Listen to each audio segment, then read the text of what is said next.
je vais présider une séance qui comprend des communications très importantes. La première d'Hervé Georgelin, qui nous revient d'Athènes, mais qui s'est formé à l'École des hautes études en sciences sociales et dont j'ai eu l'honneur de diriger la thèse sur Smyrne. Je l'ai cité hier, d'ailleurs, dans mon exposé.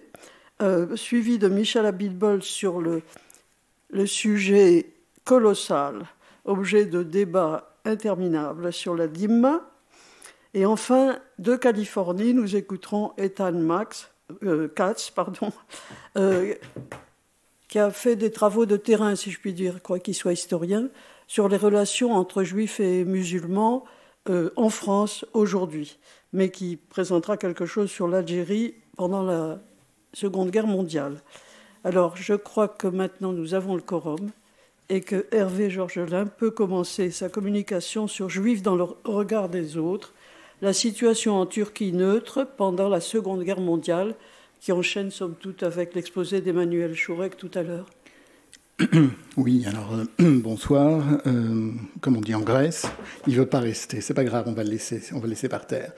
Et merci beaucoup pour cette invitation. Je suis très heureux d'être ici.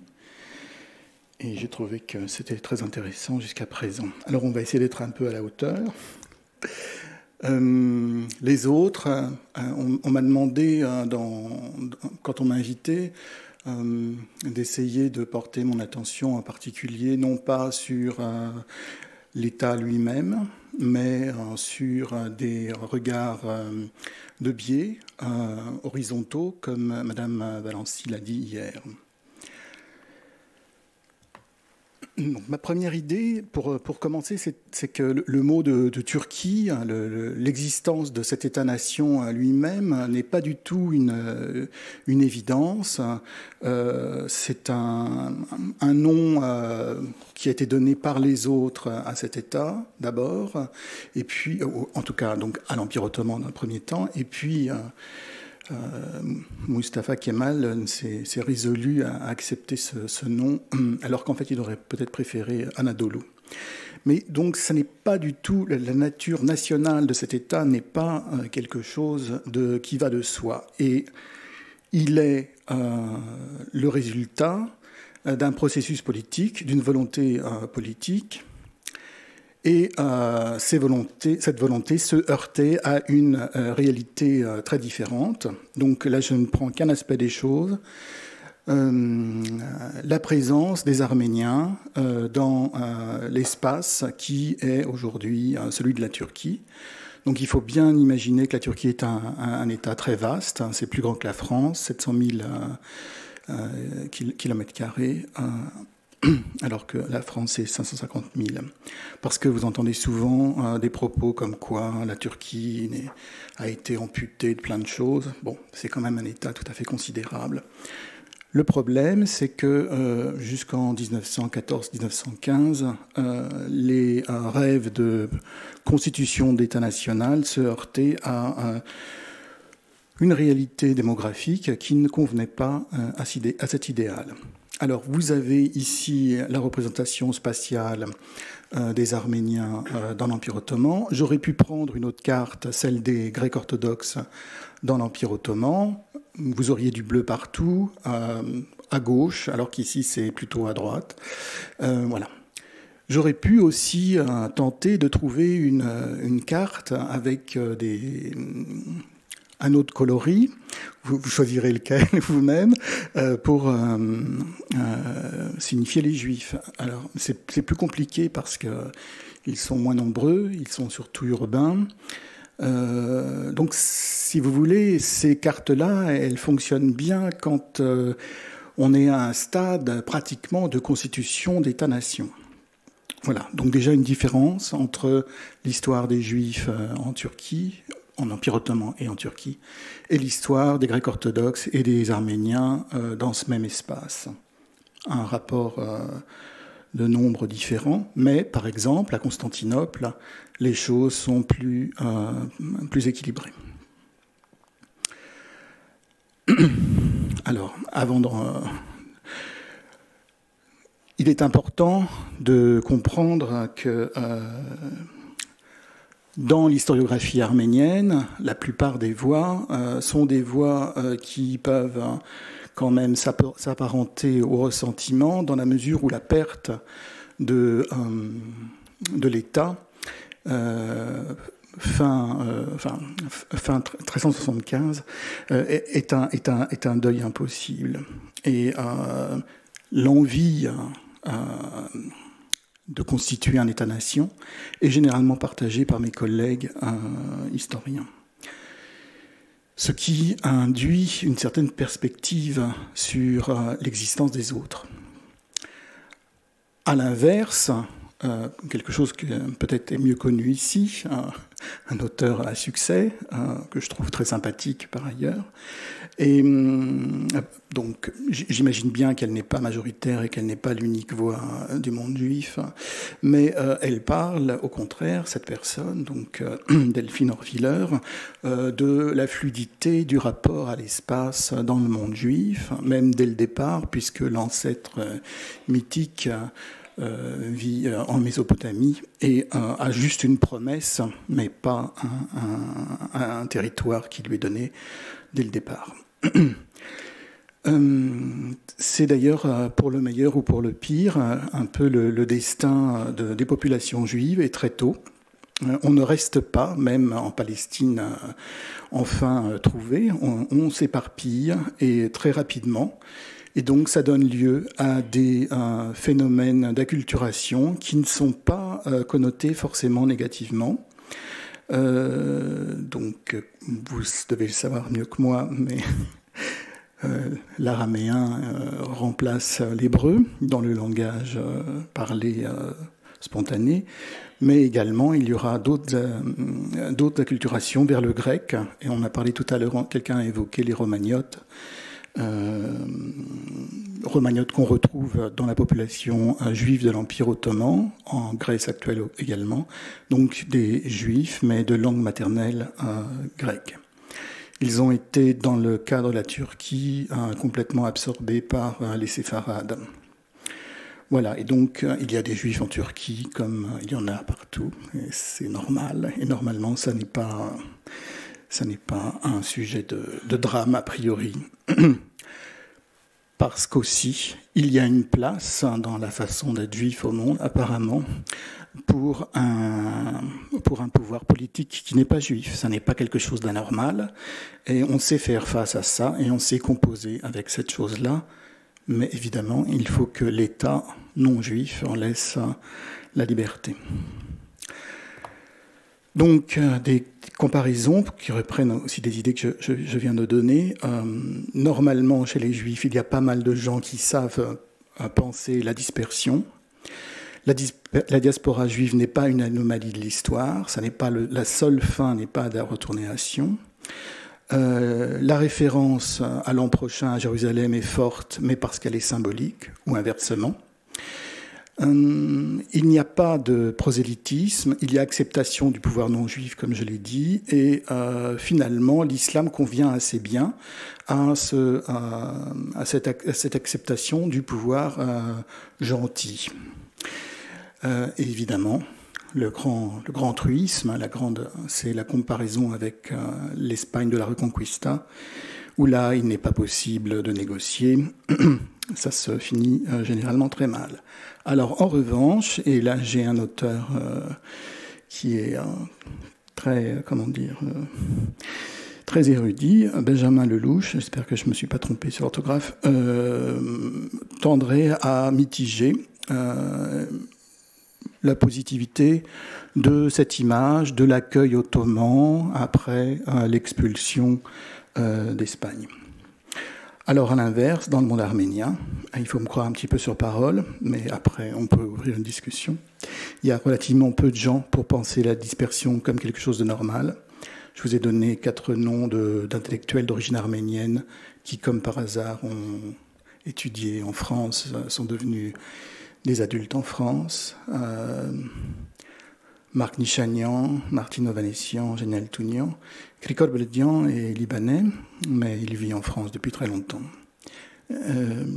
Beledian est romancier, Nichanian est philosophe, critique littéraire. Martino Vanessian était anthropologue, sociologue. C'était quelqu'un de remarquable.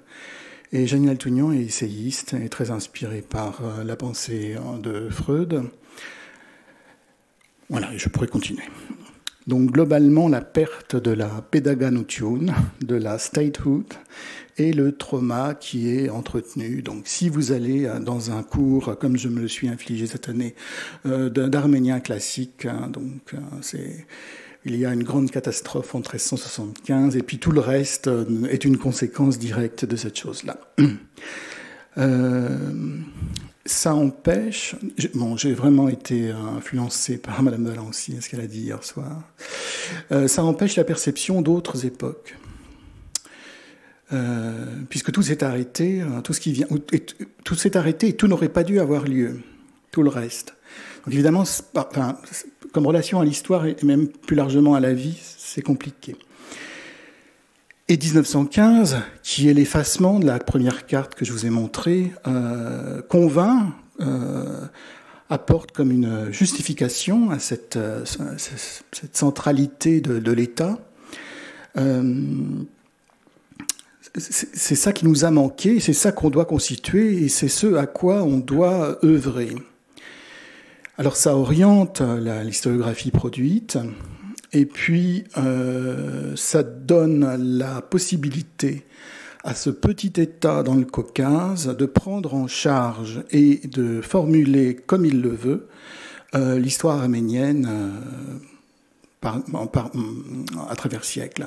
Donc j'étais tout à fait intéressé par la référence à cet article de Haaretz hier, comme quoi Israël réécrivait l'histoire des Juifs orientaux. Donc pour moi, l'Arménie, quand j'y vais, je dois m'adapter. Ce n'est pas les Arméniens que j'ai côtoyés au Proche-Orient et en France, ou ailleurs dans le monde. Ce n'est pas la langue exactement que je parle. Que vous dire d'autre ? Les gens que je côtoyais n'ont pas été socialisés dans le système soviétique, etc., etc. En fait, la première fois où j'ai intégré l'Arménie dans une espèce de normalité, c'était lors d'un séjour à Tabriz, en Iran. J'ai débarqué là-bas, très heureux, très agréable, et c'était en continuité parfaite avec Yerevan. Et là, j'ai compris que l'Arménie n'était pas une exception étrange, mais c'était juste une autre géographie, régionale elle aussi, mais qui n'a rien à voir ni avec la Turquie, ni avec le Liban, ni avec la Syrie, que je connais mieux, bien sûr. Des images de la présence juive dans l'Empire ottoman et dans la Turquie actuelle. Alors la première, c'est une grande dame qui pourrait effacer la modestie des destins juifs dans l'Empire ottoman. Donc la grande ville juive dans l'Empire ottoman, c'est Thessalonique, qui se retrouve aujourd'hui en Grèce depuis 1912. On en a parlé hier. Et cette dame est une banquière, une commerçante, une femme qui a été obligée de se convertir au christianisme, mais qui revient dans le champ juif du monde en émigrant à Constantinople. Et la deuxième image, beaucoup plus récente, n'est-ce pas, 1951, ça j'aime beaucoup le donner à mes étudiants en grec pour un commentaire, parce que qu'est-ce qu'il y a à voir ? Il n'y a pas grand-chose à voir, sauf que c'est des gens qui aiment beaucoup être en famille, qui aspirent à la normalité, à un certain confort, à une normalité, modernité, confort, et petits bourgeois, sympathiques. D'ailleurs, peut-être que mes étudiants grecs ont des photos complètement similaires chez eux. Voilà. Donc, diversité des parcours, diversité des conditions. On privilégie peut-être le mythe plutôt que la réalité. Et puis, des gens comme tout le monde. Voilà, ça c'est plus pour mes étudiants grecs que pour vous. Du côté arménien, c'est à peu près la même chose. Donc vous avez des Arméniens en ville très proches du sultan qui deviennent architectes attitrés. Donc vous avez une production dans le baroque ottoman dû à la famille Balian. Et puis la réalité, c'est plutôt 90% de ruraux, de gens qui vivent très proches des Kurdes, dans des rapports difficiles, conflictuels, de soumission. Et j'ai trouvé que l'image de ce monsieur, je crois, de la région de Van, je crois, correspondait bien à cette idée. C'est un très beau livre. Il est paru dans les années 90. Voilà. Et un des auteurs, Raymond Kevorkian, est un historien arménien de France important. Autre comparaison, pour les Juifs de Turquie, à la création de la nouvelle Turquie, finalement, acceptation du nouvel État, ça n'est un avatar d'un nouvel État étranger, mais bon, finalement, pourquoi pas, si on nous laisse la liberté d'eux. Pour les Arméniens, c'est pas du tout le cas. Il va falloir se résigner. On a cru, après la grande catastrophe de 1915, à la possibilité d'avoir une Arménie confortable, qui empiétait sur le territoire ottoman en rendant peut-être des territoires arméniens ancestraux. Mais finalement, le traité de Sèvres n'est pas appliqué et donc il faut se résoudre à des perspectives plus modestes. Les Arméniens résiduels de Turquie sont très affaiblis démographiquement et on va continuer à les affaiblir démographiquement et également géographiquement. C'est-à-dire que les quelques communautés provinciales qui auraient pu avoir un avenir dans le cadre de la Turquie ont été empêchées de fonctionner d'un point de vue collectif et généralement les gens ont déménagé à Istanbul. Donc il était impossible de se maintenir en province. La façon d'être des Arméniens d'Istanbul, généralement, ne sont pas portés à la contestation. Si vous lisez un journal arménien, donc ceux qui sont arméniens, les historiques, Marmara et Jamanak, Nord Marmara et Jamanak, c'est que des bonnes nouvelles, tout va bien. Et surtout tout ce qui concerne la Turquie, tout va bien. Voilà. Donc voilà une idée d'un habitus, un exemple d'un habitus de victime qui a intégré la logique de l'élimination. Pour les Juifs de Turquie, c'est pas tout à fait pareil. Il y a encore un capital de gratitude, voire de naïveté, selon Monsieur Lelouch. Et la limitation géographique n'est pas de droit, elle est de facto, parce que le conflit entre la Grèce et la Turquie entre 1919 et 1922 a eu comme conséquence de détruire les communautés juives de l'intérieur de l'Asie mineure occidentale, et la plupart se sont retrouvés à Smyrne, Izmir. Et puis nous avons parlé de 1934 précédemment. À ce moment-là, les Juifs sont sommés de sortir de Thrace. Je précise que le sionisme est une idée étrangère en terre ottomane et qu'il a fallu des décennies pour qu'il s'implante aujourd'hui. Alors que je pense qu'aujourd'hui, dans la vie juive de Turquie, l'existence d'Israël est très importante, ce qui ne doit pas étonner un public en France au fait de ces choses-là. Alors la Seconde Guerre mondiale, c'est une aubaine pour un régime qui est clairement fascisant. Alors c'est pas uniquement ma perception des choses. Il y a un ouvrage très important de Stefan Ihrig sur la fascination que les nazis avaient pour Kemal Atatürk. Malheureusement, c'est plus dans ce sens-là que les choses ont été analysées.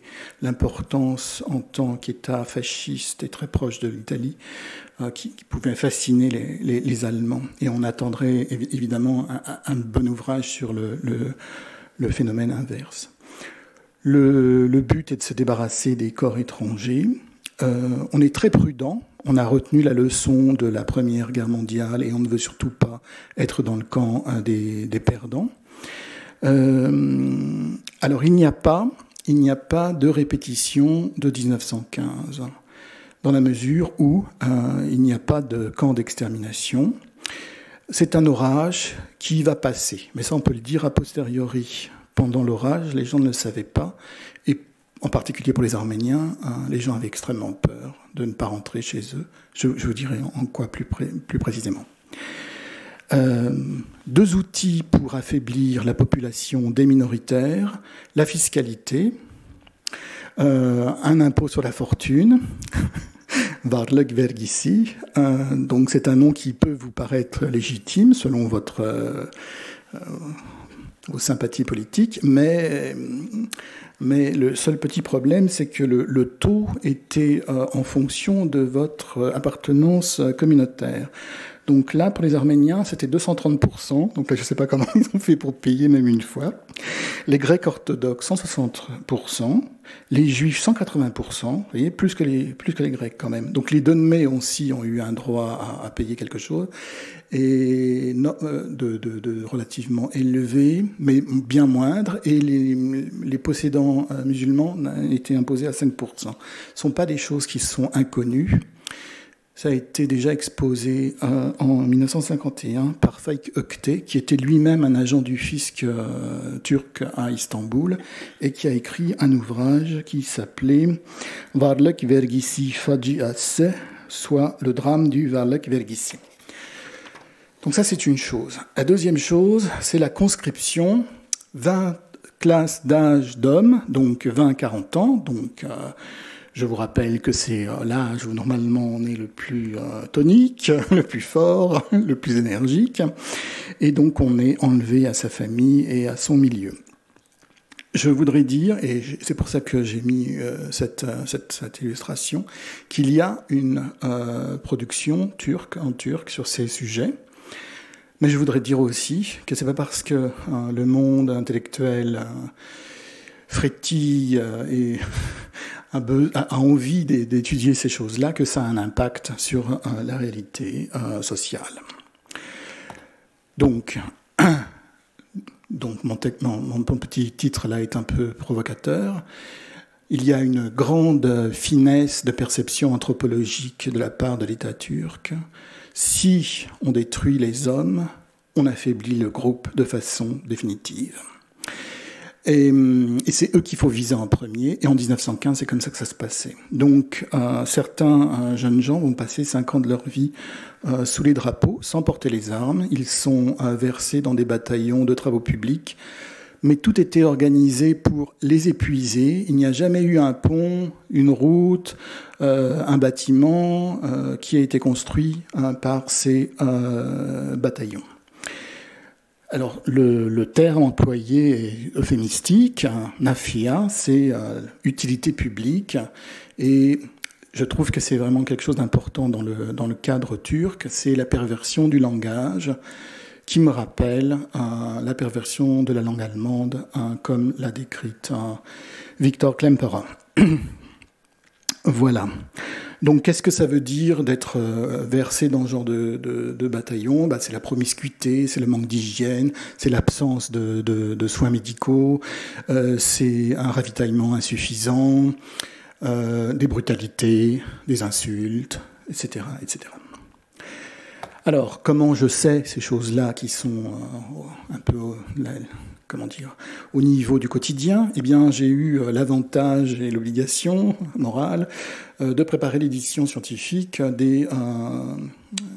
des écrits autobiographiques de Zaven Biberian, 1921-1984. Alors, j'essaie de ne pas être trop, de pas trop m'étendre sur ce monsieur, si je puis dire, parce que c'est vraiment quelqu'un de formidable. C'est un grand écrivain, relativement méconnu jusque dans les années 80, dans le monde arménien en dehors de Turquie. C'est un esprit généreux, quelqu'un qui est audacieux, qui est téméraire, quelqu'un qui n'est pas un raya, qui n'est pas un dhimmi, et qui ne veut pas l'être. Voilà. Et il parle dans son ouvrage du fait d'être codétenu avec des jeunes juifs. Donc, une idée générale. Plus tard, à l'armée, je n'ai jamais pu supporter l'outrage à l'origine ethnique auquel étaient parfois en but les Israélites. Ça m'humiliait au même titre que si j'étais moi-même juif. C'était l'homme que je voyais insulter, et ça m'a toujours révolté. J'avais des camarades que j'aimais également, sans arrière-pensée, parmi tous les groupes ethniques. Je ne voyais en chacun que l'homme tout court. Voilà, alors, je ne sais pas comment vous l'entendez, je ne peux pas l'imaginer, mais je peux vous assurer que pour qu'un Arménien écrive ça, il faut vraiment qu'il y ait eu un miracle, parce que être socialisé dans un cadre communautaire, quel qu'il soit, je parle des Arméniens, mais être socialisé dans un cadre communautaire qui surtout se défend de l'altérité et de la contamination du monde extérieur, ça ne prépare pas à ce genre de pensée. La norme parmi les Arméniens, c'est évidemment l'antisémitisme. Léger, première version selon la classification de, et là le nom va m'échapper, ce monsieur qui a un nom juif polonais, qui a écrit une histoire de l'antisémitisme. Je crois, oui, c'est ça. Donc c'est plutôt l'antisémitisme religieux, traditionnel. C'est pas un délire racial, pseudo-scientifique. Ça serait trop compliqué. Plus, deuxième couche, évidemment, si en 1984 on voulait aller à l'école et passer son bac au Liban en tant qu'Arménien, on a eu quelques difficultés parce que il y avait Israël qui était un peu présent dans le paysage et ça empêchait d'aller à l'école. Donc vous voyez, c'est quand même difficile d'avoir une grande sympathie, quelles que soient les raisons d'Israël. Mais c'est quand même difficile quand on est un jeune homme, bon, je pense à Veitashtian, d'avoir une sympathie folle pour le pays voisin. C'est la norme, c'est la logique des groupes de se distancer du voisinage. Et donc une référence que j'ai acquise il y a longtemps auprès de Madame Valency, donc je vous donne ça. Ethnic Groups and Boundaries, the Social Organization of Culture Difference. Donc les différences sont dynamiques, elles sont construites et reconduites et remotivées constamment. Donc ce monsieur est extraordinaire, ce jeune homme l'était. Un beau jour, il nous arriva un groupe original de 3 compères, pas comme les autres, 2 frères, Lazare et Simon, et leur copain qui fut tout de suite baptisé le Petit Maurice. Les soldats juifs du Nafea se montraient tout à fait indifférents envers eux, comme si c'était des métèques. Donc arrivent des gens qui, pour garder la nationalité turque, doivent venir faire leur service militaire en Turquie. En fait, ils sont complètement francisés et ils ne parlent pas turc du tout. Alors, pour Zaven, c'est formidable parce qu'il a des gens avec qui il peut parler une langue qu'il chérit par-dessus tout, le français. Donc, c'est quelqu'un qui était capable d'écrire des livres en arménien, en turc, en français. Et il dit que le français est sa langue de pensée. Donc, c'est vraiment quelque chose de très, très intime. Il les aime pas tous, forcément. Il déteste Mario Dorino. Dario Moreno. Bon, en fait, il ne savait ni jouer ni chanter. Je vous laisse le juge. Voilà, c'est assez drôle. Alors, maintenant, c'est ma dernière idée. Autre vision horizontale. Je m'occupe de cette fois-ci du côté grec orthodoxe. C'était ça que je voulais vous montrer. Bon, il est là, c'est la même chose. Ça a été rédigé en turc d'abord et c'était traduit en grec. Je lis le turc, mais ouais, voilà, vous avez compris. Je préfère lire le grec. Donc, que vous dire voilà, quelques traces. Donc, c'est un monsieur qui est, lui, envoyé à Ashkalé parce que, donc, il est plus âgé. Il est père de famille et il n'arrive pas à payer cet impôt sur la fortune des l'Iran. Et donc, il se retrouve... Donc, il y a quelques milliers de personnes seulement. Il y a quelques morts aussi, mais c'est pas des centaines de milliers. Voilà. Donc, c'est très triste, c'est injuste, c'est anormal. Mais ça n'est pas une catastrophe immense. Ils sont tous traités de la même façon, donc les petits vieux juifs, les petits vieux grecs, les petits vieux arméniens, et ils ont une obligation, ils ont une expérience obligée de fraternité, en quelque sorte. Je passe gentiment sur l'antisémitisme grec. Il y a des livres entiers là-dessus, notamment un livre de Léon Cotante qui a été écrit en français, qui est paru à Istanbul chez Libra. Et puis vous pouvez lire mon livre sur Smyrne, qui en fait état aussi. Également l'histoire des Juifs de Smyrne de Nahum. Donc, dernière petite citation. Même les Grecs orthodoxes saisissent l'humanité des Juifs et inversement. Donc c'est à propos de mort. Et donc, chez les chrétiens d'Orient, 40 jours après le décès, on commémore la personne défunte. Et donc les Juifs participent à un nimosino. Et inversement, l'auteur est ému par la mort d'un codétenu juif. En guise de conclusion, vous voyez, je n'ai pas trop abusé, je pense que parmi les minoritaires, les représentations négatives des uns et des autres ont été ébranlées par les avanies partagées pendant le second conflit mondial. Bon, comme vous avez récemment compris mes positions politiques par rapport à la Turquie et à ceux qui la servent à l'extérieur aussi, je dois dire que dans les bons livres, les bons témoignages, il y a toujours référence à des Turcs intègres, des gens qui font leur travail normalement, le plus normalement possible.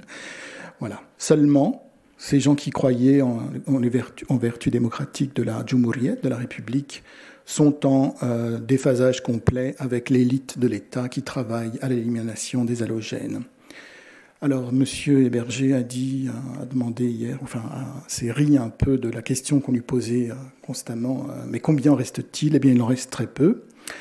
Donc, le grand succès, c'est les Grecs orthodoxes. Ils étaient à peu près plus de 100 000 en 1923, il en reste 1500. Et parmi ces 1500, il y en aurait un tiers qui sont en fait des Arabes roum orthodoxes. Pour les Arméniens, alors c'est compliqué, ça dépend. C'est compliqué. On va dire qu'il en reste 60 000. On pourrait penser que c'est beaucoup, mais en fait, ce ne sont pas les mêmes 60 000 qu'au début de l'histoire turque, parce que beaucoup ont émigré. Vous avez des associations d'originaires de Constantinople, arméniens, je ne sais pas, à Los Angeles, à Montréal, à Paris. Et donc, qui est arrivé ? Eh bien, des Arméniens qui n'en pouvaient plus de vivre en province et qui se sont qui ont émigré vers la capitale. Ça change une chose fondamentale, c'est la langue spontanée. Donc il peut m'arriver de parler mieux arménien que les Arméniens qui sont allés à l'école arménienne en Turquie, et c'est pas normal. C'est qu'il y a quelque chose qui ne va pas. Et puis il y a plein de gens qui sont d'origine arménienne, un peu, beaucoup, et qui sont appelés les Gizli Ermeniler, c'est les Arméniens cachés ou secrets, qui se révèlent à la faveur de certaines parutions téméraires. Alors pour les Juifs, les choses sont plus discrètes, mais la tendance est la même. Hormis les événements de Thrace de 1934, il n'y a pas de grande violence. Mais vous voyez, il en reste peut-être 16 000, 17 000. Vous trouvez des choses intéressantes et critiques en judéo-espagnol sur le web, et parfois, dans la même langue, sur Shalom, le périodique juif d'Istanbul. Les minoritaires sont surreprésentés dans les établissements scolaires d'inspiration occidentale, et évidemment, c'est un ticket pour l'extérieur si on peut. Il n'y a jamais eu d'indemnisation, jamais de reconnaissance officielle absolue, c'est-à-dire suivie par des actes. Vous comprenez que dans un monde où le langage est perverti, même une lettre de condoléances d'Erdogan au patriarche arménien de Constantinople, ça ne vaut pas grand-chose. Donc, l'horizon est très menaçant pour tous les minoritaires en Turquie. Voilà. Je vous remercie pour votre attention.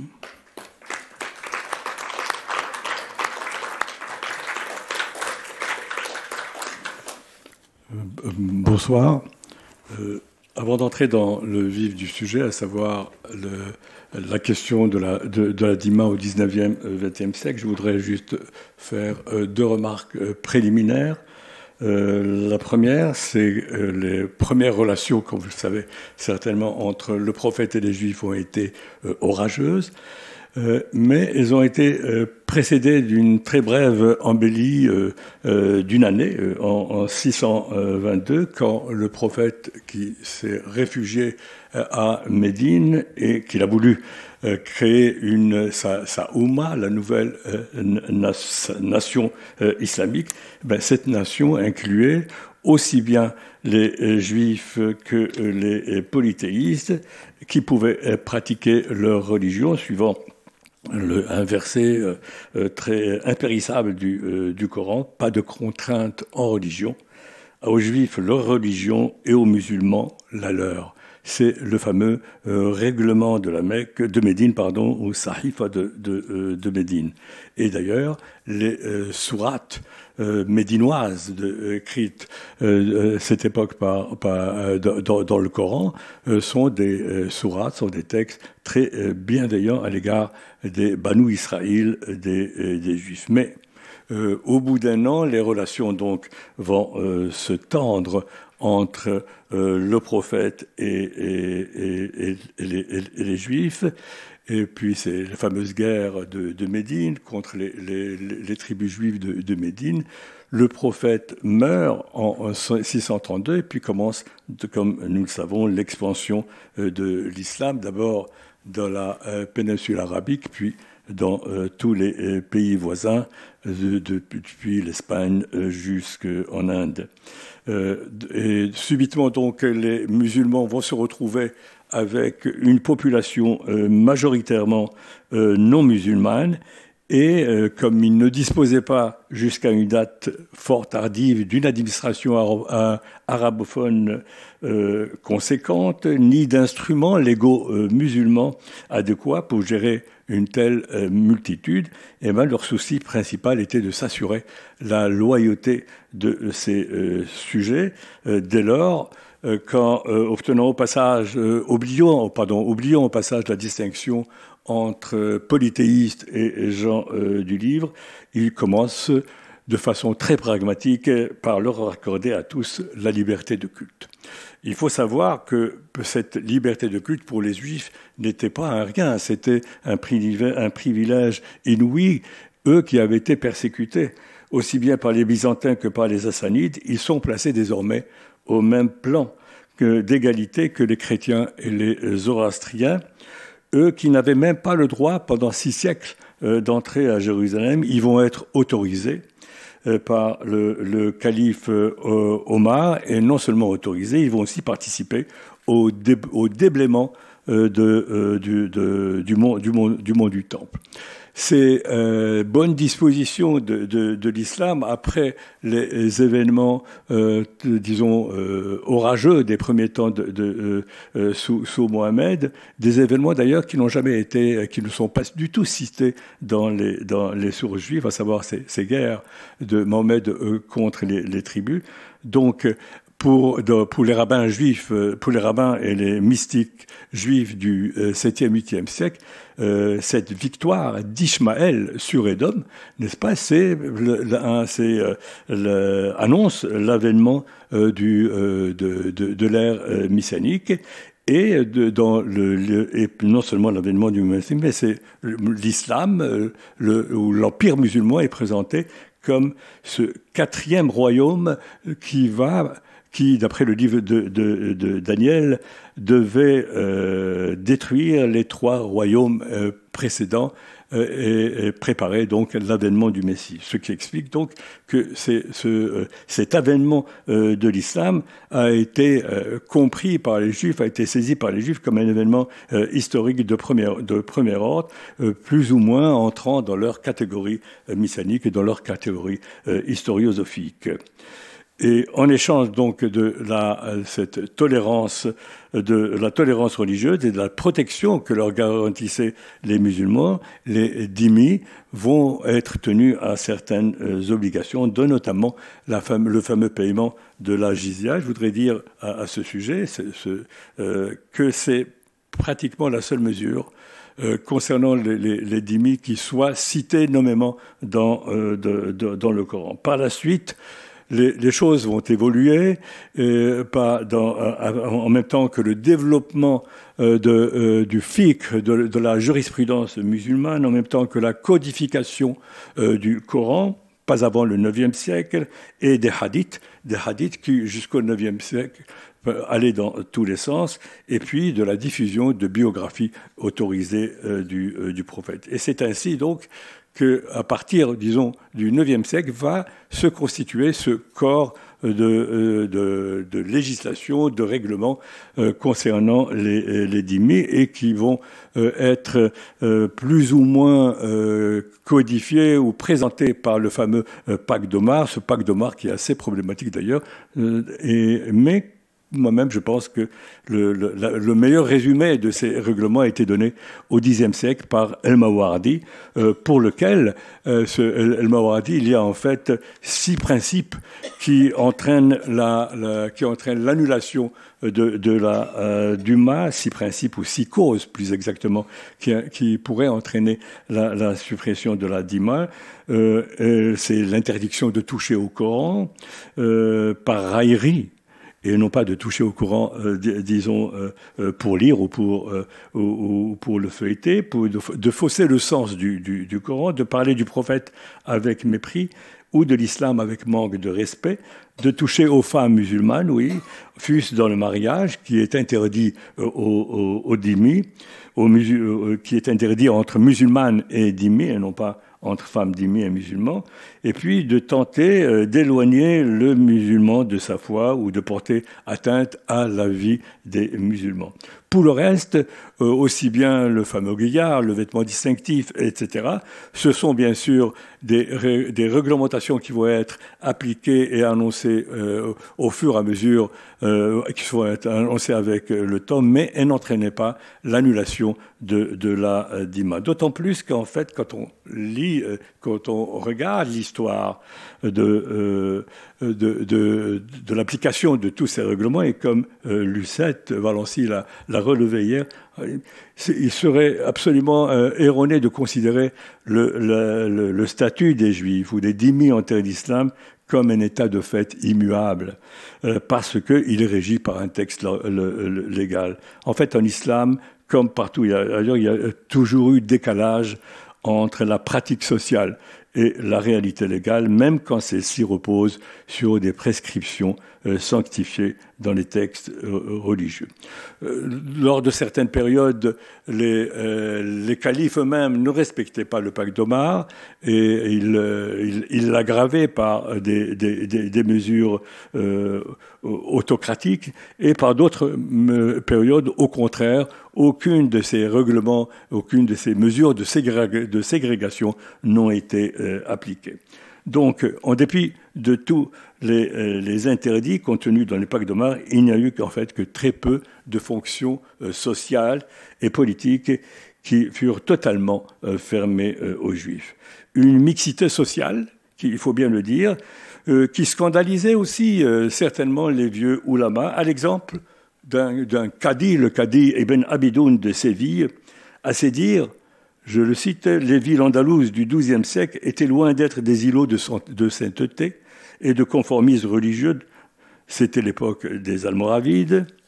Même les règles de conduite régissant les rapports avec les dhimmi juifs et chrétiens étaient peu respectées. Ainsi, les musulmans, c'est lui qui le souligne, n'hésitaient pas à laver les latrines et jeter les ordures. Laver les latrines, Bernard, c'était une spécialité des Juifs du Yémen, n'est-ce pas ? Et puis à servir même aux Juifs et aux chrétiens de masseurs, de palefreniers ou d'âniers, alors que la tradition interdit de leur tenir l'étrier ou, dans un tout autre domaine, de leur vendre des livres de science, sauf s'ils ont trait à leur propre foi. Une règle non appliquée, pas plus que celle de ne laisser aucun médecin juif ou chrétien soigner les musulmans. C'est pourquoi, contrairement à ce que disent les champions de la dhimmitude, l'examen de l'expérience des non-musulmans en terre d'islam ne saurait se limiter à la seule évocation des clauses discriminatoires du pacte d'Omar, d'autant que par-delà toutes les prescriptions juridiques, un immense espace d'échange et de dépassement des frontières ethno-religieuses a existé à travers les siècles entre juifs, chrétiens et musulmans, et dans tous les domaines de la vie sociale, culturelle et politique. En fait, et je reprends ce que disait Lucette, citant Bernard Lewis, c'est une nouvelle civilisation judo-arabe qui est née sous l'égide de l'islam. Sans revenir sur ce qui a été écrit ailleurs, on ne dira jamais assez à ce sujet l'étendue et la profondeur de l'influence musulmane sur le judaïsme au 1er siècle de l'Hégire, englobant jusqu'à la fin du Moyen-Âge l'écrasante majorité des populations juives du monde. Grâce à sa rencontre avec l'islam et avec la culture arabe, le judaïsme s'est enrichi de nouveaux cadres de référence et de nouveaux concepts juridiques, philosophiques, économiques et scientifiques d'origine arabe pour la formulation de contenus spécifiquement juifs qui sont valables jusqu'à nos jours. Et comme chacun sait, un exemple célèbre se dresse dans toute sa splendeur de cette rencontre du judaïsme avec l'islam, c'est bien sûr le judaïsme andalou, qui est l'héritier direct du judaïsme babylonien. Ce judaïsme babylonien, ce judaïsme post-talmudique babylonien qui, avec ses yeshivot, ses géonymes et ses exilarques, a rayonné sous l'égide du califat sur toutes les communautés juives du monde pendant tout le Moyen-Âge. Arabophone comme lui, le judaïsme espagnol le restera longtemps après que la Reconquistas chrétienne eut réunifié une bonne partie de la péninsule ibérique et arraché les Juifs d'Espagne à leur province musulmane. Tout ceci pour dire que, contrairement à ce que pourrait laisser supposer la forme et le contenu rigide du pacte d'Omar, il n'y a jamais eu un seul type d'expérience juive et même un seul judaïsme en terre d'islam, si l'on se souvient que les Karaïtes ont fait sécession du judaïsme rabbinique au 8e siècle. D'ailleurs, en dehors des fluctuations consécutives à des crises dynastiques et économiques communes à tous les pays, d'énormes écarts existent entre sunnites et chiites sur le statut des dhimmis. Chez les chiites persans, nourris d'influences zoroastriennes, par exemple, les non-musulmans sont considérés comme des êtres impurs. Et tout fidèle qui entre en contact avec eux, porte leur habit, dort dans leur lit, boit dans leur verre et mange dans leur plat, doit se purifier avant de faire la prière. Il est également interdit de consommer la viande de bêtes abattues par les juifs et les chrétiens, ni de prendre leurs filles pour épouses.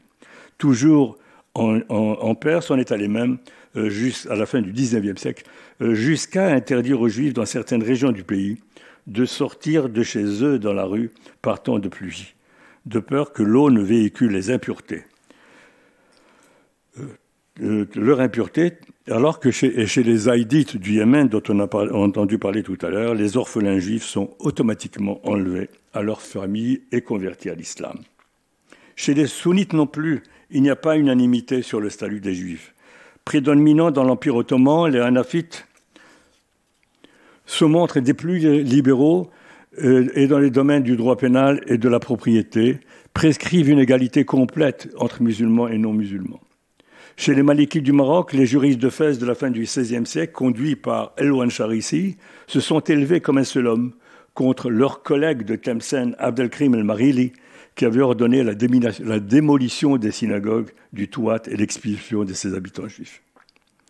Mais ce monde islamique va être menacé de l'extérieur à partir du XIIe siècle et bien sûr avant l'émergence de l'Empire ottoman. Et c'est à la suite de cet affaiblissement, il va s'enfermer dans ses propres limites et plus question de concepts philosophiques et universalistes. C'est le cloisonnement ou l'autocloisonnement. Mais cela n'empêchera pas des effusions de solidarité à des marques d'une grande humanité, comme par exemple l'accueil à la fin du XVe siècle par l'Empire ottoman. Je ne voudrais pas reparler de l'instrumentalisation de cet événement, comme cela a été souligné tout à l'heure, des expulsés d'Espagne, non pas seulement par l'Empire ottoman, mais aussi par le royaume chérifien du Maroc, quand des dizaines de milliers d'expulsés se sont installés au Maroc, venant d'Espagne et du Portugal. D'ailleurs, des centaines de maranes portugais vont continuer d'affluer au Maroc jusqu'au milieu du 7e siècle, Revenant librement au judaïsme à Fès, certains parmi eux, comme Abraham Portal et Isaac Cabessa, mettront à la disposition de la dynastie saadienne leur savoir technique, appris à Sao Tomé et aux Canaries de la production du sucre de canne dans la province du Souss et son exportation jusqu'aux Pays-Bas. Néanmoins, à mesure que l'on pénètre dans le XVIIIe siècle, l'Empire ottoman, avec lui, l'ensemble du monde musulman, a le plus grand mal à préserver son intégrité territoriale et ses acquis politiques et économiques face à l'Europe. C'est l'amorce d'une longue période de décadence qui entraîne dans son sillage le déclin des communautés juives. En règle générale, au cours de ces siècles de déclin, si on accepte les rares exemples de textes laissés par des lettrés juifs convertis à l'islam, en fait, toute interaction intellectuelle semble avoir complètement cessé, bien que par moments, soufis musulmans et kabbalistes juifs marocains du Dra, notamment, donnent l'impression d'avoir puisé dans le même fond d'images et de symboles. Au Maroc toujours, où le culte des saints est commun aux juifs et aux musulmans, les cas ne sont pas rares de lieux sacrés vénérés par les deux populations. À cela, il faudrait ajouter aussi que juifs et musulmans n'ont cessé d'avoir des lieux privilégiés de rencontres, des marchés, des caravansérails, des bains publics et même des ensembles musicaux, tels l'orchestre, immortalisé par Eugène Delacroix dans son célèbre tableau « Mariage juif à Tanger ». Subissant les effets d'une conjoncture politique et économique désastreuse qui va se poursuivre jusqu'à la fin du XVIIIe siècle, le Maroc aura affronté une série de calamités ponctuées par les soubresauts d'une longue crise dynastique. Et les chroniques juives de Fès relatent avec force de détail les graves conséquences de la famine qui a décimé au cours des années 1730 la population de la ville. Des jeûnes, des supplications et des prières rogatoires ont réuni plus d'une fois à cette occasion juifs et musulmans de la ville. Les juifs n'étaient pas loin de penser par ailleurs que la non-observance les musulmans n'étaient pas loin de penser que la non-observance par les juifs de leurs propres devoirs religieux était à l'origine du courroux divin. Lisons à ce sujet, je vous le cite, un témoignage contemporain recueilli dans une chronique juive de Fès. Les musulmans, dit cette chronique, s'étaient réunis grands et petits et délibérèrent entre eux pour découvrir la cause de la grande détresse qui a frappé le monde entier. Ils aboutirent à la conclusion que la faute en incombait aux Juifs. Et ils relevèrent plusieurs vices qui sont enracinés en nous, les Juifs. C'est un rabbin juif, n'est-ce pas, qui parle. En premier lieu, c'est la fabrication de l'eau de vie, que l'on appelle mahya. Autrefois, on ne la vendait que dans un local particulier, le Dar Tberna, la taverne. Mais actuellement, il n'y a pas de maison juive où ne se trouve pas ce poison mortel, et tous sont complices de ce crime d'où résultent bien d'autres. Deuxièmement, le parjure et le serment en vain. Troisièmement, la négligence des prières. Ce sont des musulmans, n'est-ce pas, qui reprochent aux Juifs de ne pas prier régulièrement. Aussitôt le matin venu, les Juifs se levaient avec diligence et d'un commun accord se purifiaient et allaient à la synagogue pour supplier leur Créateur. Maintenant, le matin, chacun quitte sa maison et s'en va à ses occupations jusqu'au soir. Et les musulmans décidèrent de nous envoyer un messager pour nous inviter à réformer ces abus. Fin de citation. À partir de la fin du XVIIIe siècle, le système de la dîma tombe progressivement en désuétude en pays sunnites, sous l'action conjuguée de plusieurs facteurs, à savoir l'affaiblissement généralisé des États musulmans, la pression des puissances européennes en faveur des minorités non musulmanes, l'arrivée massive d'émigrés européens bénéficiant de la protection consulaire de leurs pays respectifs, l'occidentalisation et l'émergence aussi de penseurs réformistes de l'islam, comme Tahtawi, Abdou et Mohamed Rachid Riva en Égypte, ou Ibn Abi Diyaf en Tunisie, qui appellent à un réexamen des relations entre l'islam et ses minorités.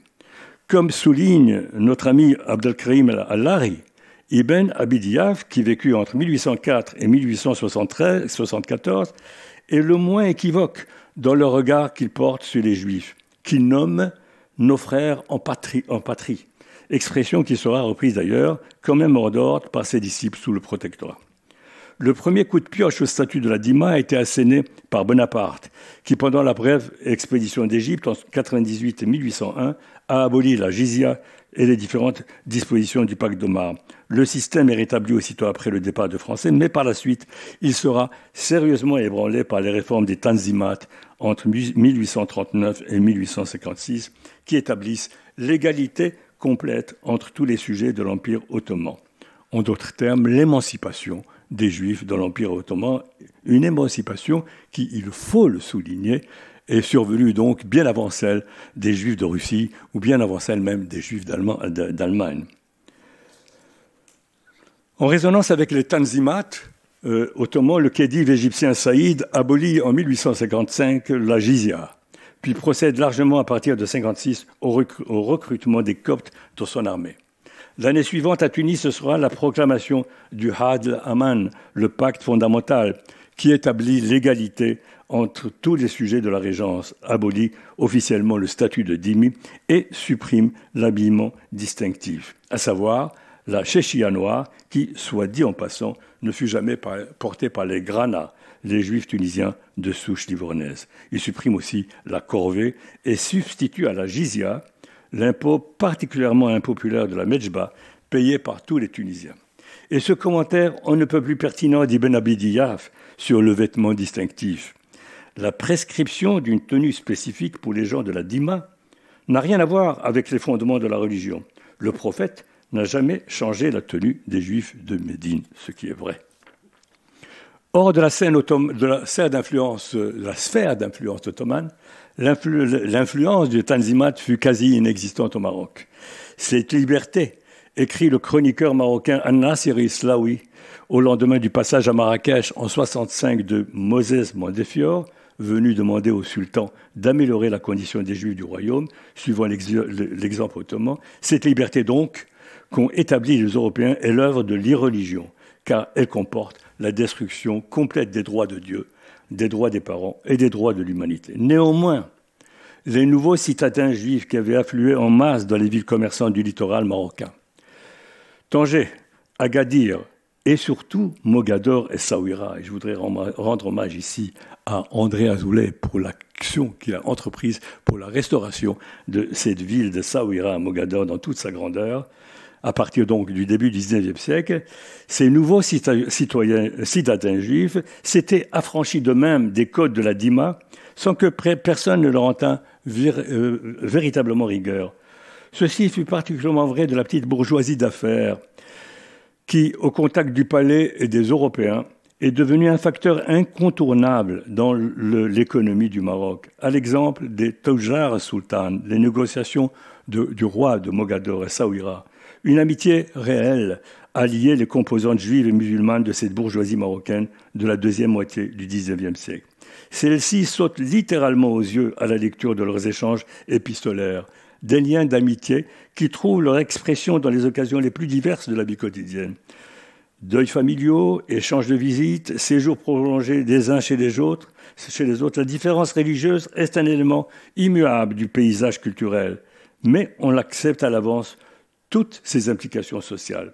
Elles se manifestent entre autres dans le respect scrupuleux de l'autonomie juridique des Juifs, qui n'est pas un vain mot, même pour un grand vizir qui évite d'influer directement sur le cours de la justice rendue dans les tribunaux rabbiniques. Au même moment, cependant, de larges segments de la population juive marocaine vivaient, comme par le passé, dans la plus grande précarité, dans la soumission la plus stricte aux interdits de la Dima, si l'on en croit le témoignage accablant de Charles de Foucault et les rapports souvent biaisés des premiers instituteurs de l'Alliance sur lesquels messieurs Fantôme et Littmann ont basé leur dernier livre. Sans s'égarer dans l'exour du Sud, en rupture avec le pouvoir central, il n'est pas vain de rapporter qu'insensibles au vent du changement, les oulémas traditionnalistes de Fès continuaient d'invoquer, comme par le passé, le pacte d'Omar, pour refuser aux Juifs, en 1836 puis en 1898, le droit de construire un hammam dans leur méla, ou encore la possibilité de se présenter au palais royal, chaussés de babouches et non pieds nus, comme le veut l'usage religieux. Même spectacle contrasté à Jérusalem, alors que les tensions couvaient entre sionistes ashkénazes et arabes, les juifs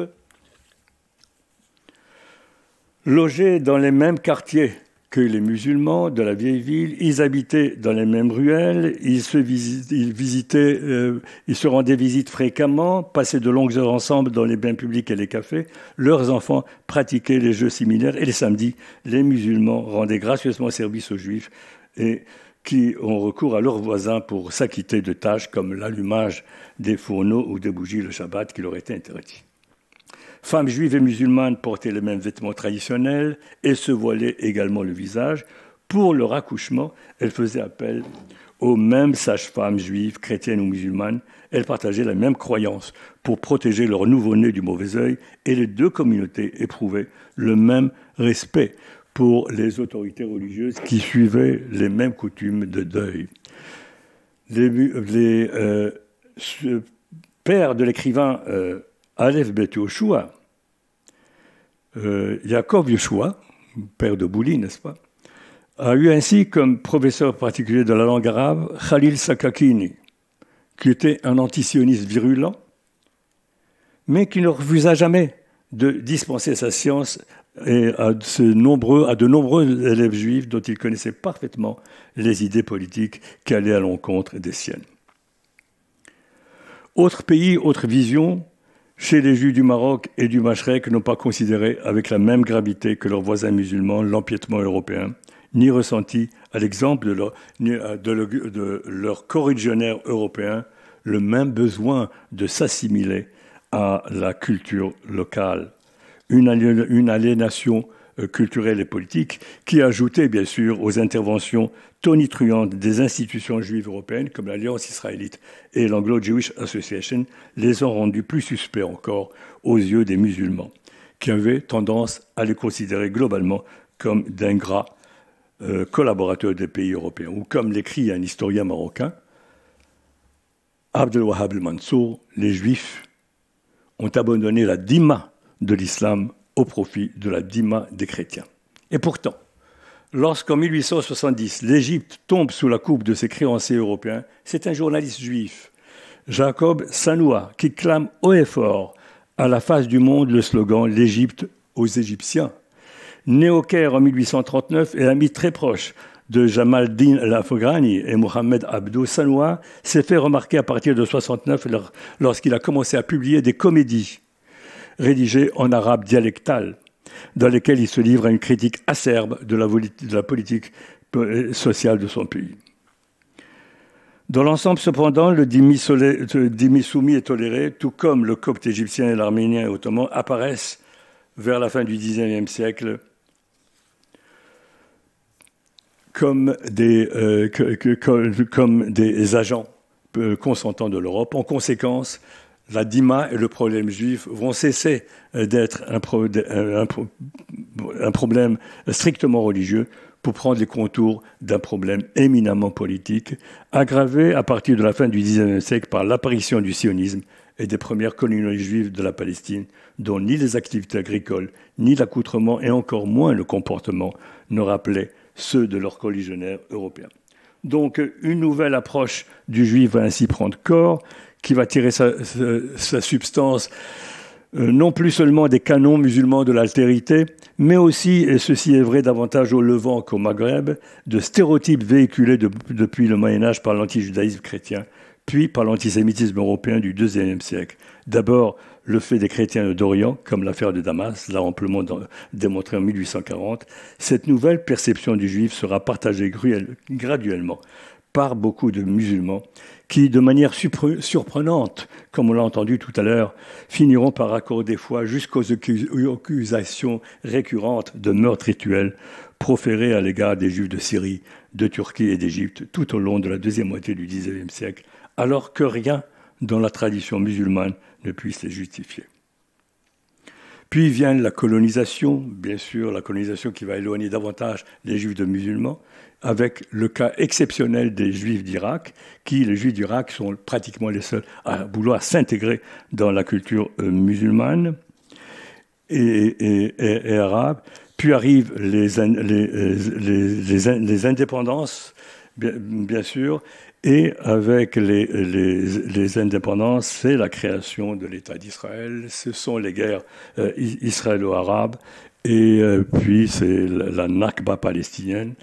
Et on arrive à cette dernière phase, après ce survol, mais vraiment extrêmement rapide, de ce nouveau Moyen-Orient, cette dernière phase qui voit l'apparition de nouveaux penseurs de l'islam radical, d'abord des idées d'islamisme radical, développées d'abord par les frères musulmans, par Hassan el-Banna.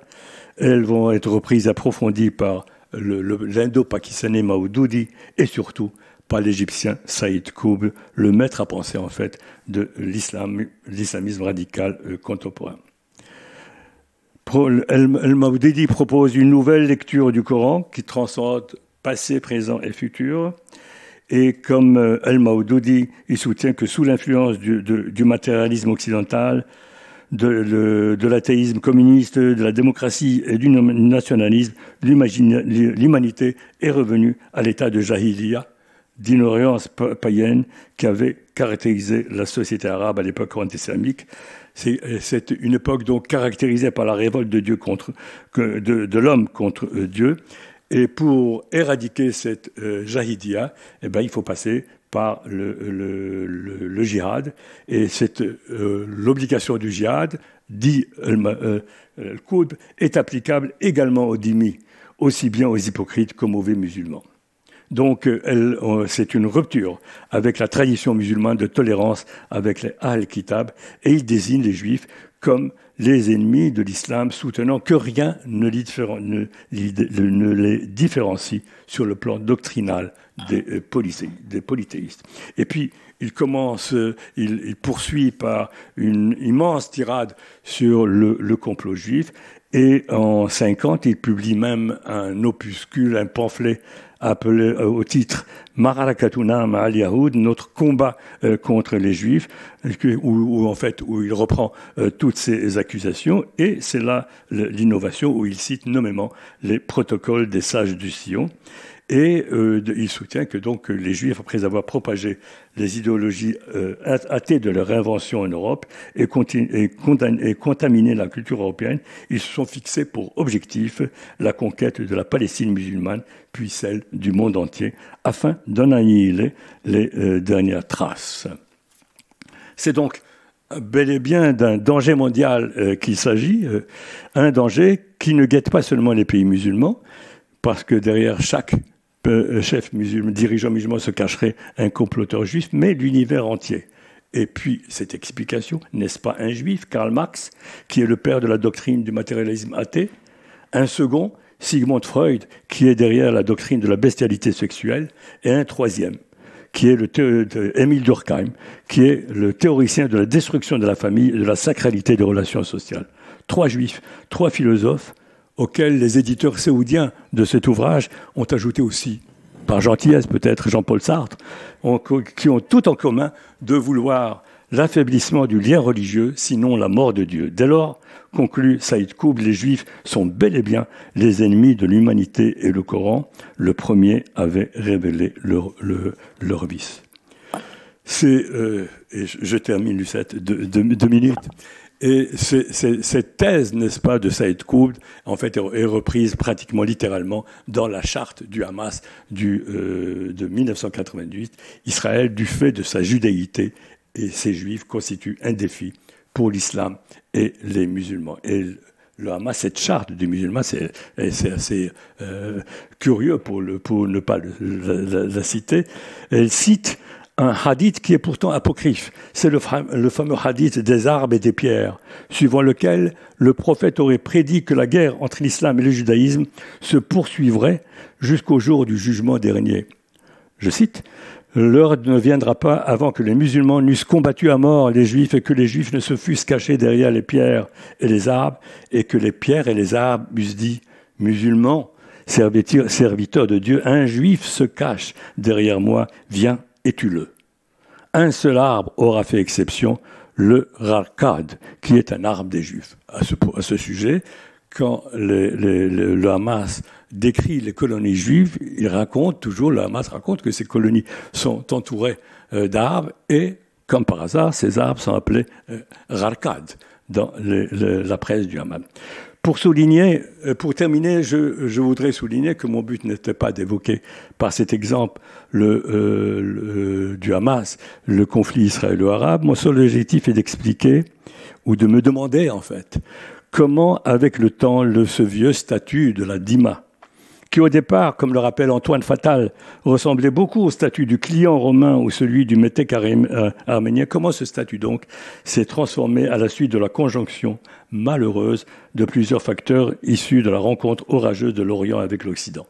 Impérialisme, colonialisme, nationalisme, sionisme, pour finalement donner naissance à cette hydre monstrueuse qu'est l'antijudaïsme islamique, englobant dans sa thématique toutes les composantes de l'antisémitisme contemporain, négation de la Shoah comprise. Des débordements si révoltants que de nombreux intellectuels arabes vivant en Occident, parmi lesquels les Palestiniens Edouard Saïd et Mahmoud Darwish, le poète libanais Adonis et l'Algérien Mohamed Harbi, adressèrent en mars 2001 un message de protestation au gouvernement libanais contre la tenue à Beyrouth d'une conférence révisionniste sur la Shoah. Enfin, ni monochrome, ni à sens unique, l'histoire des relations entre juifs et musulmans nous a fourni, heureusement ces derniers temps, d'autres images beaucoup plus apaisantes et plus confortantes que celles qui se dégagent à travers l'évocation de l'islamisme radical et ses fureurs. Je pense bien évidemment aux accords d'Abraham et à la présence ô combien surprenante d'un parti islamiste dans le futur gouvernement israélien. Mais aussi et surtout à la leçon de tolérance que le Maroc fournit au monde arabe depuis un certain nombre d'années. Outre la nomination de personnalités juives à des postes politiques de premier plan et à la multiplication de travaux de recherche sur les juifs dans les universités du pays, le Maroc de Hassan II et puis de Mohamed VI a ouvert largement ses portes depuis des années aux touristes juifs venant d'Israël. Plus significative encore est la référence dans le préambule de la Constitution de 2011 au judaïsme comme l'une des composantes de l'identité marocaine, au même titre que les affluents africains, andalous et méditerranéens qui l'ont irrigué à travers l'histoire. Enfin, en plus de la restauration des cimetières et des synagogues, laissés en déshérence depuis le départ massif des Juifs, le Maroc est à ma connaissance le seul pays arabe abritant un musée du judaïsme inauguré à Casablanca, auquel je souhaite un succès comparable à celui du musée qui nous abrite depuis hier. Merci beaucoup.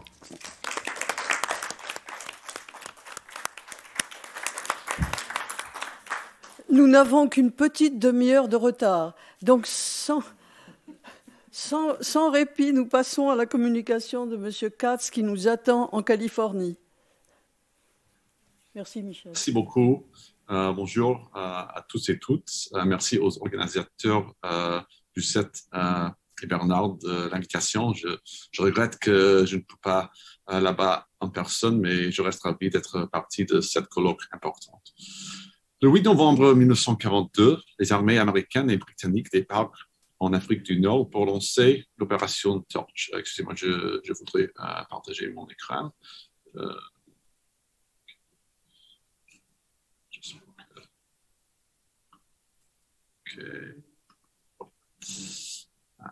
Alors, cela s'est avéré être l'un des tournants mondiaux de la Seconde Guerre mondiale. Ça, c'est bien connu. Moins connu, c'est le fait que le succès de cette opération était pavé par le travail d'un mouvement clandestin dans lequel les plus importants facteurs étaient un groupe de jeunes juifs et un groupe d'officiers militaires et d'hommes d'affaires ultra-conservateurs françaises. Aux petites heures du 8 novembre, un groupe assez hétéroclite d'étudiants, de commerçantes, médecins, avocates et une poignée d'officiers militaires français ont réussi à s'emparer de la quasi-totalité des grandes institutions de Vichy France à Alger et à placer les principaux dirigeants du régime en résidence surveillée. Dans les derniers jours avant l'invasion, la maison d'Henri Aboulker était devenu le quartier général de l'insurrection. Aboulker était une figure éminente de la communauté juive algérienne et plus largement respecté en tant que médecin, professeur et leader politique local. Son fils, l'étudiant et médecin de 22 ans, José Aboulker, il avait une photo sur le dernier diapositive PowerPoint. José avait été l'un des premiers résistants en Algérie et allait assumer une importance centrale dans l'insurrection. De nombreux d'autres membres de la famille Aboulker ont également participé. Jusqu'à cette époque-là, l'Afrique du Nord était sous le contrôle du gouvernement de Vichy et Vichy avait pris le pouvoir peu après la capitulation française aux Allemands, bien sûr en juin 1940. En octobre 1940, de sa propre volonté, Vichy avait abrogé le décret Crémieux, l'acte de 1870, qui avait fait de presque tous les Juifs algériens des citoyens français égaux. Et comme on sait, le décret était un tournant dans l'histoire juive algérienne, séparant les Juifs de leurs concitoyens musulmans qui n'avaient pas de la citoyenneté et entamant un processus par lequel les Juifs d'Algérie deviendraient au fil du temps profondément attachés à la langue et à la culture française. Pourtant, sous Vichy, d'un trait de plume, les Juifs ont été soudainement rétrogradés au rang de sujets coloniaux, occupant le même statut que les musulmans, et d'autres mesures antisémites ont suivi. Maintenant, un groupe de résistants juifs ripostait. En peu de temps, les Alliés contrôleront l'Afrique du Nord française et commenceront la libération de l'Europe par le Sud. La libération de l'Algérie, cependant, ne signifiait guère le rétablissement de la situation d'avant-guerre, alors qu'une nouvelle bataille commençait pour la direction et l'orientation idéologique du territoire. Les Juifs, malgré leur rôle central dans le soulèvement, n'ont pas réussi à récupérer immédiatement leur droite. Pendant les premiers mois suivant le débarquement, toutes les lois raciales sont restées en place et les Juifs qui avaient perdu leur position professionnelle ou leurs biens ne les ont récupérés qu'à titre individuel. Ce n'est qu'en octobre 1943, près d'un an après le débarquement, que les Juifs retrouvent leur nationalité française. Je viens de vous raconter à grands traits l'histoire du mouvement de la résistance d'Alger sur lequel j'écris actuellement un livre. Mon discours aujourd'hui se concerne des découvertes d'un chapitre qui se concentre sur un participant curieux à l'insurrection nommé Mohamed Abdelaziz Kessous.